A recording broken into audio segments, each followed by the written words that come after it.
పొడిపప్పు ఎప్పుడైనా ట్రై చేశారా? ట్రై చేయకపోతే ఇలా ఒకసారి ట్రై చేయండి. చాలా టేస్టీగా, చాలా కమ్మగా ఉంటుంది. అది ఎలా చేయాలో ప్రాసెస్ చూసేయండి.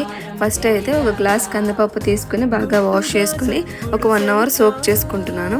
తర్వాత ఒక బౌల్ తీసుకొని స్టవ్ ఆన్ చేసి మనం సోక్ చేసి పెట్టుకున్న ఈ పప్పును కూడా వేసేసి బాయిల్ చేసుకుంటున్నాను. పప్పు 60% బాయిల్ అయిన తర్వాత ఒక ఆనియన్, 4 పచ్చిమిర్చి, ఒక టమాటా కట్ చేసుకుని వేసుకోవాలి.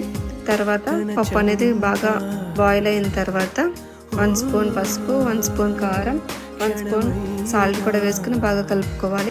అంతా మనకు పప్పు అనేది రెడీ అయిపోయింది. ఇప్పుడు పప్పు వేసుకున్నాం. ఆయిల్ వేసుకుని 1 స్పూన్ జీలకర్ర, మినపప్పు, ఆవాలు, 4 వెల్లుల్లి రెబ్బలు, 4 ఎండుమిర్చి కట్ చేసుకుని వేసుకుని కొంచెం కరివేపాకు కూడా వేసుకుని పప్పులో వేసేయడమే. అంతే, ఎంతో టేస్టీగా కమ్మగా ఉంది పొడిపప్పు అయితే రెడీ అయిపోయింది. మీరు కూడా ట్రై చేసి కామెంట్ అయితే చేసేయండి. Bye bye.